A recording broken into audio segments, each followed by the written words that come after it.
Pagka natatakot ka pa, hindi mo pa naiintindihan ng love. Hindi mo pa naiintindihan ng love of God. Hindi ka pa umiibig sa Diyos ng ganap to the point na nagtitiwala ka ng ganap. Ano man ang mangyari, agree ka man o hindi, inconvenient man o hindi, agree ka na mahal ka ng Diyos. Therefore, walang papayagan ng Diyos na mangyari sa iyo na walang relevance sa Kanyang pag-ibig. Pag naging malinaw sa atin, natanggap natin, at nabuhay tayo sa katotohanan, mahal tayo ng Diyos, maraming takot ang mawawala sa buhay. Kaya ang lagi nating alalahanin, mahal tayo ng Diyos, hindi yun nagbabago, at ang pag-ibig ng Diyos ang nag-ahari sa ating buhay kahit sa mga paraang hindi natin nauunawa, hindi natin naiintindihan. Kaya mahalaga yung faith, mahalaga yung pananalig.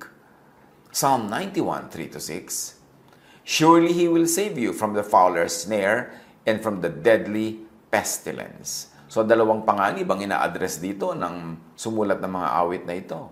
Na ililigtas tayo ng Diyos sa mga likha ng tao na mga panganib tulad ng mga bitag. At ganun din naman sa mga hindi mo malaman kung saan galing tulad ng mga pestilences, tulad ng mga salot na hindi mo malaman kung saan nagmumula. Maging ang mga scientists ay hindi lagi nag-agree kung saan ito nagmumula, anong gagawin dito. Pero iisa ang katotohanan na ang Diyos daw ililigtas tayo. Maraming paraan ng pagliligtas ng Diyos. Merong sinasagip ka talaga doon sa immediate threat. Meron naman na ang nangyayari, parang ginugupo sila ng threat hanggang sumakabilang buhay sila. Pero di ba ang ending din nun, babalik ka rin sa Diyos, sasagipin ka rin ng Diyos, sa Kanya ka rin pupunta.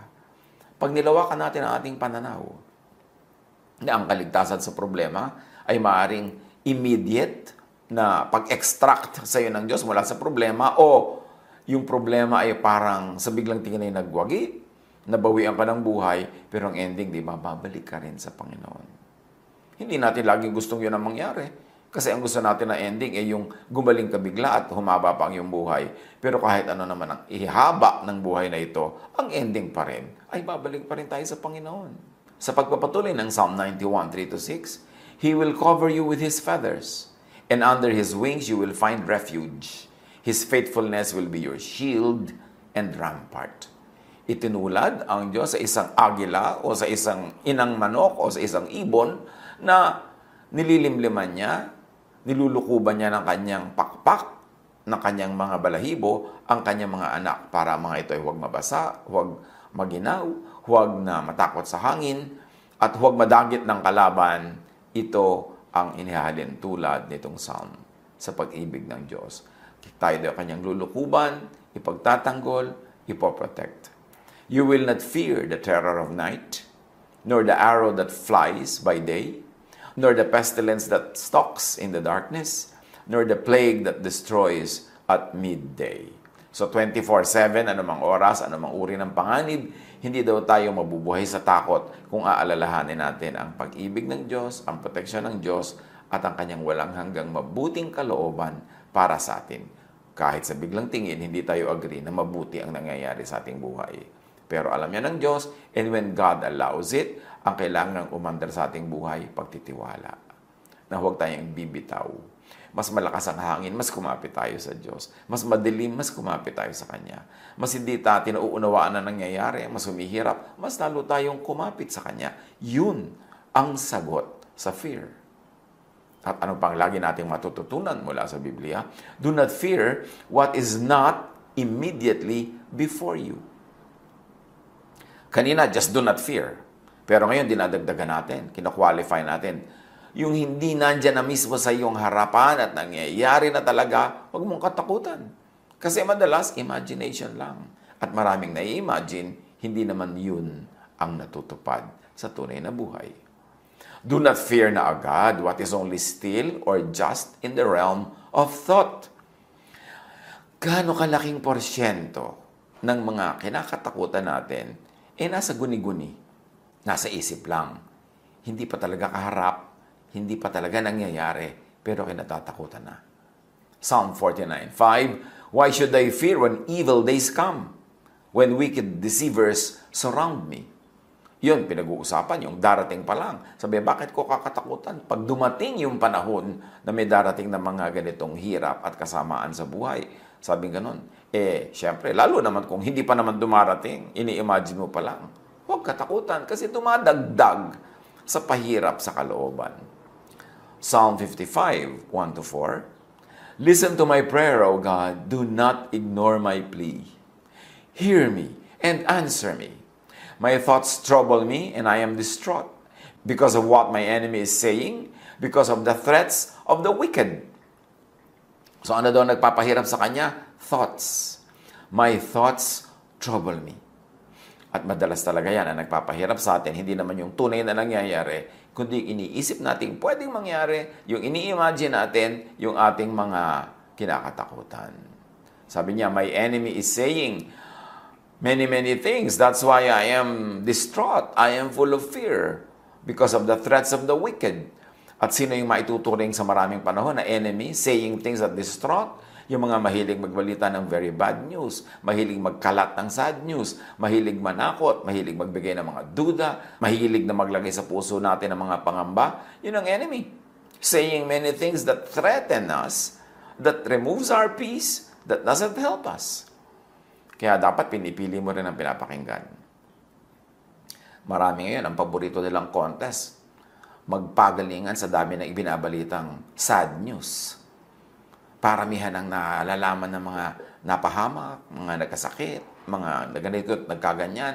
Dapat hindi ganun. Kasi pag bumubuka ang ating bibig, lalo sa mga panahon na marami na ngang mga pinoproblema ang tao, yun ang mga nakakapagpalakas ng loob, yun ang mga nakakapagpasaya, nakakalibang. Kasi kailangan din natin kahit man lamang entertainment na lang, away from such thoughts na nakakadistraught, nakakapagpahirap, nakakatakot. At sa pagpapatuloy ng ating binabasa sa Psalm 55, 1-4, for they bring down suffering on me, my heart is in anguish within me, the terrors of death have fallen on me. So ang lahat ng yan, nasa isip, iniisip. Bihirang-bihira, konting-konti yung talagang kaharap mo at nagaganap. So better, do not think of it. Thoughts are prayers, wishes, that mostly come true. Huwag isipin ang kinakatakutan kasi pag iniisip mo, parang mo na rin hinahangad na maganap kahit hindi mo alam na hinahangad mo. Pag iniisip mo, prayer yon. Pag sinasabi ng bibig mo, prayer yon. So huwag mong pag-isipan at pag-usapan, huwag laging sabihin ng mga bagay na ayaw mong maganap. Job 3:25, ang kinakatakutan ko ang siyang nangyari sa akin at ang pinakaaayawan ko ang dumating sa akin. Si Job, kasi ang yaman-yaman, ang saya-saya ng buhay.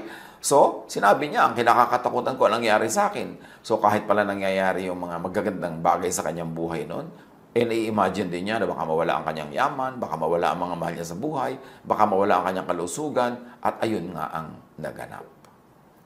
Pag lagi mong iniisip, tandaan mo, nagiging prayer yon, nagiging wish yon. At nadidinig yun ng universe. At isasagot nga sa'yo, your wish is granted.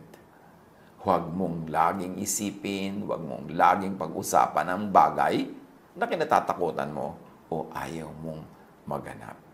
Kailangan disiplinahin natin ang ating isip. Matthew 21:22, sabi ni Jesus, ano mang hingin ninyo sa panalangin ay tatanggapin ninyo kung naniniwala kayo. O panalangin nga yung iniisip kahit hindi mo dugtungan ng amen, kahit hindi mo gawin at i-recite in the format of a prayer, pag iniisip mo at sinasabi mo, prayer na yun. Paano kung naniniwala ka doon sa iniisip mo? Naniniwala ka doon sa kinakatakutan mo? Naniniwala kang gano'n ang mga mangyayari nga sa'yo? Sabi ni Jesus, ano mang hingin ninyo sa panalangin ay tatanggapin ninyo kung naniniwala kayo. Baligtad naman ang isang naganap sa ministry ng Panginoong Jesus, sa Mark 6:5. Napakaraming pinapagaling ni Jesus, pero sa kanyang bayan, napakakonti ng gumaling. Bakit? And because of their unbelief, he couldn't do any mighty miracles among them, except to place his hands on a few sick people and heal them. Ito naman, baligtad. Merong unbelief. Ayaw nilang maniwala kay Jesus, therefore, hindi sila tinablan ng kapangyarihan para sila gumaling. Halos walang gumaling. Bakit? Ang pinaniniwalaan nila ito, fake siya. Hindi siya makakapagpagaling. Hindi ako gagaling. So, hindi nga sila naggalingan. Ikaw man at tumatanggap ng gamot, naniniwala ka, fake to, hindi ito tatalab. Bakit nga tatalab sa'yo? Yun ang iniisip mo. Ang iniisip at pinaniniwalaan nagaganap. Isang malaking hiwaga yan. Pero hindi na natin yan huhukayin ngayon yung hiwaga na yan. Sapat na sabihin natin kung ayaw mong maganap, huwag mong isipin. Huwag niyong pag-usapan. Yung gusto niyong maganap, ang lagi mong isipin at pag-usapan. At kung ikay laging hindi naniniwala, hindi ka nga tatablan, maski ng himala. Lalo pa, ng gamot lamang. Proverbs 4:26, give careful thought to the paths for your feet, and be steadfast in all your ways. Bantayan ang dadaanan ng paa. Pero yan ay isa lamang talinghaga. Bantayan ang pupuntahan ng isip. Kasi susunod ang katawan, susunod ang paa, susunod ang buhay. So kung anong gusto mong maganap, whatever is true, whatever is lovely, whatever is praiseworthy, think about such things. Diyan tayo pwedeng kumilos na we were created in God's image. There is a part of God that was given to us in creation. At isa yan siguro, napakadaming example na magpapatunay na ito nga yun na ang paniniwala natin is power. Ang faith natin is power. Ang words natin are power. So when you say these words, they happen. When you believe in this, it happens. Sabi ni Jesus, when you believe, you can turn this mountain into something that will jump into the sea. It will. Kasi naniniwala ka. Merong part of God in you na very powerful. And it gets operationalized by faith and by words. Think only of what you want to happen. Not what you do not want to happen. Pero pag inobserbahan natin ang buhay, baligtad na nangyayari araw-araw. Ang laging topic sa news, yung ayaw natin mangyari. Ang topic ng mga usapan, yung ayaw natin mangyari. Ang laging pinag-uusapan, yung negative, yung nakakatakot. Ito yun nga nagaganap madalas. Kailangan ng disiplina ng isip. The real battleground is in the mind. Sabi, our battle is not against flesh and blood, but against principalities in the air. Against thoughts, against spirits in the mind. Kailangan kontrolin ang isip, ang puso. Kasi ang namumugad dyan na ideya, yun ang magaganap sa buhay. Psalm 51:10, create in me a pure heart, O God, and renew a steadfast spirit within me. A pure heart, hindi lang yung pure in terms of religious morality, kundi pure in terms of God's love, trust in God, faith in God. At yun ang laging espiritong dapat ay mulit-muli binubuhay, pinapalakas sa ating damdamin, yung pananalig sa Diyos. Yung purity, ibig sabihin hindi tayo diluted by negative things, by evil thoughts, kundi by godly thoughts. Matthew 9:4, knowing their thoughts, Jesus said, why do you entertain evil thoughts in your hearts? And if we can extend the application, why do you entertain negative thoughts? Why do you entertain fear? Why do you entertain doubt?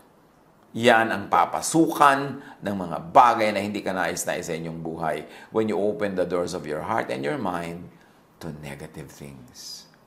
Matthew 9:28, pagpasok ni Jesus sa bahay, lumapit sa kanya mga bulag. Tinanong sila ni Jesus, naniniwala ba kayo na mapapagaling ko kayo? Opo, Panginoon, sagot nila. At sabi ni Jesus, according to your faith, it will be done to you. Kung naniniwala kayo 100%, gagaling kayo 100%. Naniniwala kayo 50%, gagaling kayo 50%. Hindi kayo naniniwala, 0 ang paggaling ninyo. Wala.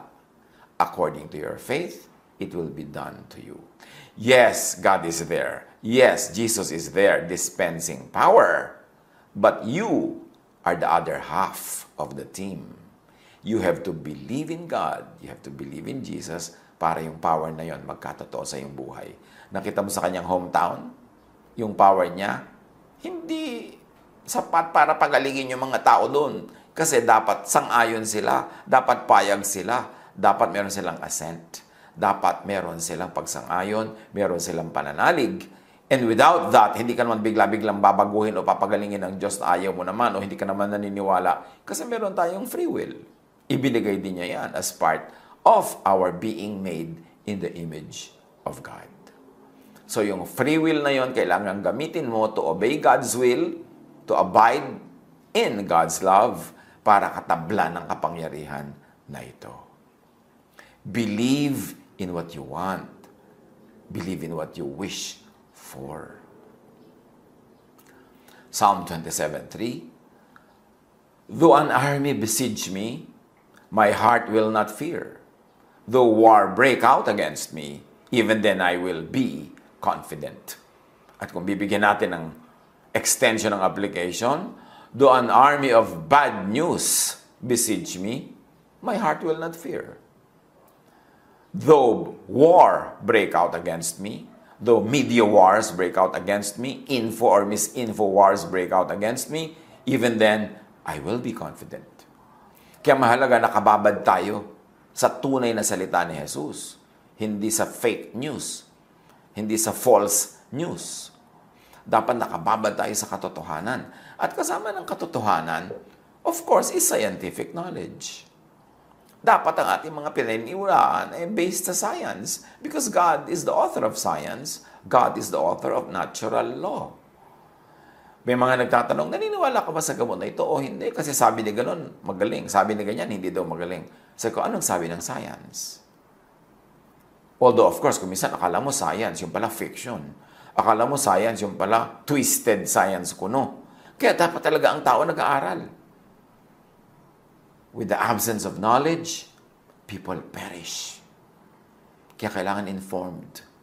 Hindi tayo naniniwala agad-agad sa chismis, sa mga patotoo nito at patotoo ni ganyan na very, very subjective and personal lang. Kailangan may science. Mark 5:36, overhearing what they said, Jesus told him, don't be afraid. Just believe. So kailangan naniniwala. Kailangan we surround ourselves with truth, with positive truth. Kasi may truth din naman na negative, yung nakakatakot, yung nakakapangamba. Pero bakit yan ang lagi mong titingnan? Bakit yan ang lagi mong pagtutuunan ng pansin, tititigan? Di yun ang magiging reality mo. Mark 9:23, if you can, said Jesus, everything is possible for one who believes. Sabi nung nagpapagamot kasi sa kanya, if you can, please heal us. Sabi ni Jesus, if you can, if I can, of course I can. But the question is, do you believe? It is not enough that I can. Kumbaga sinasabi ni Jesus, I can, but do you believe? Because if you do not believe, I won't. Hindi ka tatablan ng kapangyarihan na ito kung di mo tatanggapin. Kailangan buksan mo ang iyong puso o iyong isip sa isang katotohanan para ito tumalab sa iyo. Sadly, ang daming tao nakabukas yung isip at puso sa mga negative things. Kuminsan, false things pa nga. Fake news pa nga. Yun tuloy ang tumatalab sa kanilang buhay. Ang nagiging bunga, takot, pangamba, nervyos, hopelessness, depression. Sunod-sunod yan. Magtutuloy-tuloy yan dyan pagka hindi natin inawat, hindi natin pinigil. Kaya kailangan, nagsisimula pa lamang na lumipad sa ibabaw ng ulo natin yung mga negative thoughts, tinataboy mo na. You cannot stop birds from flying over your head, sabi ni Luther. But you can stop them from nesting in your hair. Hindi napipigil na may lumipad na ibon sa ibabaw ng ulo mo. Pero dapat pigilan mo na magpugad yan sa iyong buhok. Kung may buhok. O magpugad yan sa iyong anit. Kasi siya na maghahari sa iyong buhay. Pamisa-misan may tumatawid sa isip natin na pangamba, nervyos. Pero tinataboy mo agad. Hindi mo na ina-entertain pa, pinapaupo, pinagkakape, pinu-foot massage mo. Nagtatagal tuloy at ayaw umalis. Paalisin agad. Ganyan din yung mga tao na dadating sa buhay mo through social media o through physical visit, which is rare now but can still happen. Darating sa buhay mo, ang daladala negative, itaboy mo agad. Kasi pag alis yan, ang naiwan sa'yo, takot, nervyos, duda. Gusto mo ba yun? John 11:40. Then Jesus said, Did I not tell you that if you believe, you will see the glory of God? So again, pinakakadiin-diin ni Jesus, believe. Believe in what you want to happen. Believe in what God wants to give to you. Because belief makes things happen. Hindi nare-realize ng maraming tao. Merong napakalaking kapangyarihan na hawak sila. At ito ay belief. Ito ang laging inaagaw ng kaaway, yung belief. Imbes tumingin ka sa Diyos, pinapatingin ka niya sa kadiliman. Imbes tumitig ka kay Jesus, pinapatitig ka niya sa hangin, sa bagyo, sa alon. Kaya si Pedro lumubog sa tubig dahil una nakatitig siya kay Jesus, tapos biglang tumitig siya sa alon, tumitig siya sa hangin, tumitig siya sa nakakatakot, edi lumubog siya. Kanino tayo laging tumititig? Ano ang lagi natin pinag-uusapan? Ano ang lagi nating inuungkat-ungkat? Dapat yung gusto natin mangyari, yung magandang mangyari. Yun ang paniwalaan, yun ang pag-usapan, yun ang sabihin, yun ang nagiging prayer. At kung naniniwala ka sa prayer na yan at ipinagpe-pray mo, yun ang magiging reality mo. Matthew 8:13, at sinabi ni Jesus sa opisyal, umuwi ka na. Mangyayari ang hinihiling mo ayon sa iyong pananampalataya. Sa oras ding yun ay gumaling ang katulong ng kapitan. Yung kapitan lumapit kay Jesus. Inilapit niya ang kanyang katulong na may sakit. Sabi ni Jesus, well, umuwi ka na. Ayon sa pananampalataya mo, may mangyayari. At dahil nananampalataya yung kapitan, gumaling ang kanyang katulong. Mark 11:23. Tandaan nyo ito. Kung kayo nananampalataya sa Diyos at hindi kayo nag-aalinlangan, maaari ninyong sabihin sa bundok na ito, umalis ka riyan at tumalong ka sa dagat. At ito nga ang mangyayari. Siyempre, bago ka man magpatalo ng mga bundok-bundok dyan at maubos sa mga bulubundukin, isipin mo, ito isang talinghaga. Although siguro in extreme cases, pwede maging physical, ha? Pero mas applicable na isipin ito isang talinghaga. Na isipin mo lang na yung inaakala mong imposible ay posible sa Diyos. Ano man yun. Mark 11:24. Kaya't sinasabi ko sa inyo, anuman ang hihingin ninyo sa inyong panalangin, maniwala kayong natanggap na ninyo at matatanggap nga ninyo iyon. Nakita niyo yung sikreto dito, mga kapatid? Anuman ang hingin, hinihingi pa lang, paniwalaan yung tapos na, natanggap nyo na, past tense na, magpasalamat na kayo. At pagkatapos, matatanggap nyo yon. See faith at work. Pinaniwalaan mo na, pinagpasalamat mo na, hinanda mo na yung loob mo, nakakasana ang buhay mo doon sa sagot na yun ng Diyos. Yun ang mangyayari. Pero kung nagdasal ka, tapos hindi ka naman naniniwala mangyayari, duda ka ng duda, ano mangyayari sa buhay mo? Di wala. Control your thought. Do not let thought deceive you. Maraming panlilin lang ang isip. Kasi ang isip, nakadepende yan sa anong nadinig, anong nakita. Marami tayong nakikita, magic lang pala. Trick lang pala. Bilis lang pala ng kamay. Marami tayong naririnig, kasinungalingan lang pala. Pero very convincing, akala mo totoo. Hindi tayo lagi magtitiwala agad sa nakikita, sa nadirinig, sa naaamoy, sa iniisip, sa ini-imagine. Proverbs 23:33, you will see weird things, and your mind will play tricks on you. Ang isip mismo natin ang maglalaro sa atin.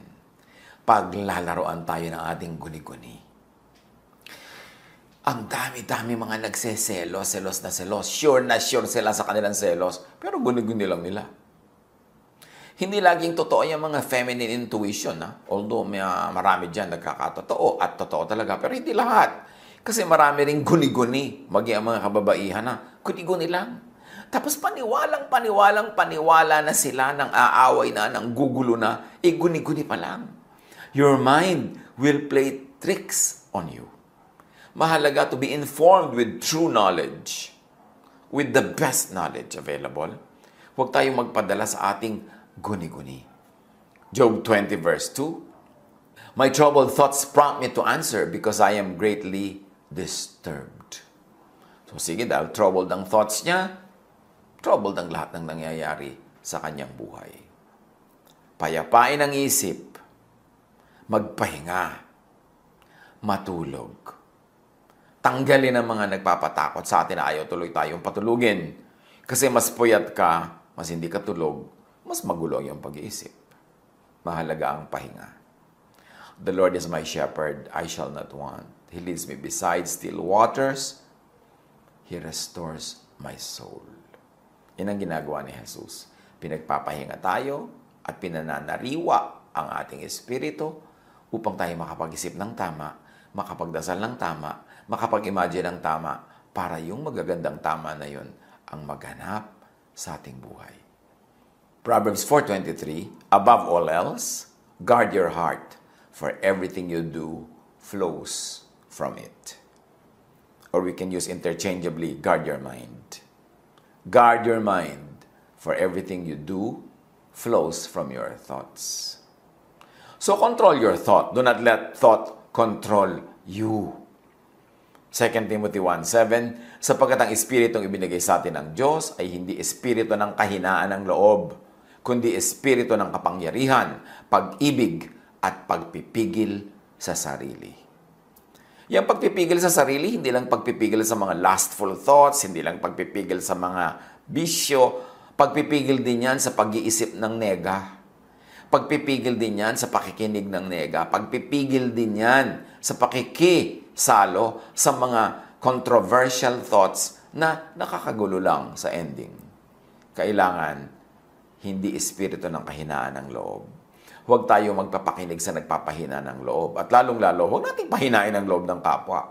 Dapat espiritu ng kapangyarihan ang nananaig at nagwawagi sa ating buhay. Psalm 13:2, how long must I wrestle with my thoughts, and day after day have sorrow in my heart? How long will my enemy triumph over me? At ang triumph ng enemy dito, yung nananaig siya sa kanyang thought. Sa thought ng tao. Yung enemy mo na negative thoughts, fearful thoughts, scary thoughts, yun ang nananaig. Tuloy ikaw ay ninenervyos, nawawalan ng pag-asa. Sabi ganon, how long must I wrestle with my thoughts? Kaya ang kalaban natin, hindi nando sa malayo, nasa loob ng utak. Nasa loob ng puso. Gawin ang isip na kingdom of God, hindi kingdom of Satan. Gawin ang puso na kingdom of God, hindi kingdom of Satan. Ang naghahari ay kapayapaan, katahimikan, pag-ibig, pagtitiwala, pananalig, hindi duda, hindi takot. So, huwag hayaan ang negative thought to triumph over you. Psalm 55 verse 2, hear me and answer me. My thoughts trouble me, and I am distraught. Kung meron tayong dapat laging bantayan, yung laman ng isip, yung pumapasok sa isip, yung kumakatok sa pintuan ng ating isip. Tanggihan. Kung nasa loob na, palabasin, itaboy. Huwag tayong pumayag ng ating isip ay maging trono ng nega. Control your thought. Do not let ungodly, negative thought shape your life. Huwag gawin na amo ang takot, na lahat ng ginagawa natin dahil sa takot.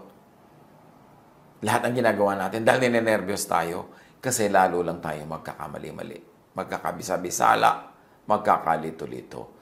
Sikapin na lagi makapag-isip ng malinaw. Proverbs 23:7, for as he thinks within himself, so he is. Kung paano ka mag-isip, yun ang buhay mo. Proverbs 4:23, be careful how you think. Your life is shaped by your thoughts. And syempre, ang thoughts natin is shaped by what we hear, by what we see, what we touch, what we smell, what our senses perceive. So, pinipili ang pinagtutuunan ng ating mata, ng tingin, ng ating panlasa, ng ating pangamoy, ng ating pandinig. Psalm 139:23, search me, God, and know my heart. Test me and know my anxious thoughts. At paalisin, itaboy. Do not fear what is immediately before you. Just tackle it. Sabi natin kanina, do not fear. And then do not fear what is not immediately before you. Ngayon, kahit nandyan na, nangyayari na, totoong-totoo na, huwag pa rin matakot. Tackle it. Solve it. Use godly wisdom. Use scientific knowledge. Use practical knowledge to solve whatever scares you. 1 Peter 3:13, who is going to harm you if you are eager to do good? If you are eager to think positive, therefore to pray positive, positive things can and will happen in your life. Huwag magpadaan na tayo natataranta. Nawawalan tayo ng magandang desisyon. Payapain ang sarili. Think of what you have to be tools in solving your issues, and then tackle the issue with God's help. Equipped with knowledge. Equipped with a sound mind and with a strong faith. Psalm 37:3, trust in the Lord and do good, dwell in the land, and enjoy safe pasture. Psalm 112:6-7, surely the righteous will never be shaken. They will be remembered forever. They will have no fear of bad news. Their hearts are steadfast, trusting in the Lord. Pag meron tayong magagawa, pairali natin yung pananalig at gawin natin ang kaya nating gawin. Pero sa mga paminsan-minsan na wala tayong masyadong magawa, o wala talaga tayong magawa, lalo naman na pairali ng pananalig, pagtitiwala, at hayaang Diyos ang gumawa. Isipin kung ano pa rin yung positive, kung ano pa rin yung maganda, kung ano pa rin yung kanais-nais, at yun ang laging ipanalangin. If you can solve it, leave it as it is. Nature will solve it. Ang participation naman natin sa healing, participation natin sa problem solving, it has limits. It's only up to a point. Darating at darating yung puntong hanggang doon lang ang kaya natin gawin. Bibitaw na tayo dahil hindi na natin kayang may gawin pang dagdag at ipapaubaya na natin sa Diyos, sa kalikasan, sa creation, ang paglutas ng challenge. Philippians 4:7, at ang kapayapaan ng Diyos na hindi kayang maunawaan ng tao, ang siyang mag-iingat sa inyong puso at pag-iisip dahil sa inyong pakikipag-isa kay Kristo Jesus. Kung dumating sa point na hindi tayo malakas, wala tayong lakas, wala tayong magawa, lalo naman na gawing partner si Jesus. And this time, magiging silent partner ka lang. Si Jesus ang lahat ng gagawa ng practical things. Ang Diyos ang kikilos, the laws of nature set by God will work, at ipaubaya sa Diyos, ipaubaya sa kamay ng Diyos ang mga mangyayari kung wala ka talagang magawa sa point na ito.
Madalas naman meron tayong magagawa. Madalas naman meron tayong kasama at katulong at kapartner. Pero kung paminsan-minsang dumarating sa point na parang wala ka talaga magawa, wala kang kakayanan, wala kang kapangyarihan, wala kang resources, nandyan ang Diyos. Hindi yun naiiba. Sa Kanya pa rin umasa, sa Kanya tumawag. At saan man niya dalin ang takbo ng kwento, lalo't kung siya na ang mag-isang gumagawa at hindi na tayo nagpa-participate dahil wala tayong kapangyarihan sa oras na yon, kung saan man niya dalin ang ending ng kwento, magtiwala, manalig, at ipasa Diyos ang magiging bunga ng lahat ng nangyayari. Psalm 94:19. When anxiety was great within me, your consolation brought me joy. Yun ang gawin natin. May mga tao na kuminsan dumarating sa mahirap na sitwasyon. You are not in control of your environment. You are not in control even of your body. You are not in control of the situation. But God is in control. At yan ang pinakamahalagang maalala. Masarap syempre yung may control ka sa buhay mo. Yung nakakain mo gusto mong kainin, nakakahinga ka sa paraan na gusto mo, nakakakilos ka. Pero may mga point sa panahon na hindi laging ganun na nangyayari. Pero doon lalo magtiwala sa Diyos. Doon lalo pakilusin ng Diyos. At siya ang mag-isang gumawa without our participation at hindi naman pwede magkamali ang Diyos. Kahit pa nga ang pagdala niya sa atin, hindi yun ang gusto natin puntahan, hindi yun ang nasa isip natin, hindi yun ang ideal, pero ipagtiwala sa Diyos. Siya ang nakakaalam ng pinakamabuti para sa atin. So ano man ang mangyari, init at lamig, dilim at liwanag, hirap at ginhawa, magtiwala sa Diyos. At huwag matakot, huwag maging anxious, kasi wala namang napapala ang natatakot. Sabi ni Jesus sa Matthew 6:25-34, kaya't sinasabi ko sa inyo, huwag kayong mabalisa tungkol sa inyong kakainin at sa inyong iinumin upang kayo mabuhay o kaya tungkol sa susuotin ng inyong katawan. Hindi ba't ang buhay ay higit na mahalaga kaysa pagkain at ang katawan kaysa damit? Masdan ninyo ang mga ibon. Hindi sila nagtatanim, ni umaaniman, o kaya nagtitipon sa kamalig. Ngunit pinapakain sila ng inyong Ama na nasa langit. Hindi ba't higit kayong mahalaga kaysa mga ibon? Sino sa inyo ang makapagpapahaba ng kanyang buhay kahit ng 1 oras sa pamamagitan ng kanyang pagkabalisa? At bakit kayo nababalisa tungkol sa pananamit? Isipin ninyo kung paano tumutubo ang mga bulaklak sa parang. Hindi sila nagtatrabaho ni gumagawa ng damit. Ngunit, sinasabi ko sa inyo, kahit si Solomon sa kanyang karangyaan ay hindi nakapagdamit ng singganda ng isa sa mga bulaklak na ito. Kung dinadamitan ng Diyos ang damo sa parang, nabuhay ngayon at kinabukasan ay iginagatong sa kalan, kayo pa kaya? Kay liit ng inyong pananampalataya sa Kanya. Kaya't huwag kayong mag-alala na baka kayo kapusin sa pagkain, inumin, o damit. Hindi ba't ang mga hente lang nababahala tungkol sa mga bagay na ito? Alam na ng inyong Ama na nasa langit na kailangan ninyo ang lahat ng ito. Ngunit higit sa lahat ay bigyang halaga ninyo ang kaharian ng Diyos at ang pamumuhay ng ayon sa Kanyang kalooban. At ibibigay niya sa inyo ang lahat ng mga bagay na ito. Kaya nga, huwag ninyong alalahanin ang bukas, sapagkat ang bukas ang mag-aalala sa sarili niya. Sapat na ang inyong mga suliranin sa bawat araw. Baunin natin ang mga salitang ito ni Jesus sa pagharap natin sa challenges of daily life. Harapin lang yung kaharap, yung malayo, hayaan. Pagdating ng bukas, doon siya harapin. Kung darating siya, madami naman sa ini-imagine natin, hindi dumarating bukas eh. Pero kahit hindi siya dumating, nag-worry na tayo, nahirapan na tayo, natalo na tayo. Yun lang kaharap ang talagang tunay na harapin. At kaharapin yan, kasama si Jesus. Harapin niya na meron tayong kapangyarihan, kasama si Jesus. At sa mga panahong wala tayong kaya at lakas, harapin, si Jesus lang ang gagawa.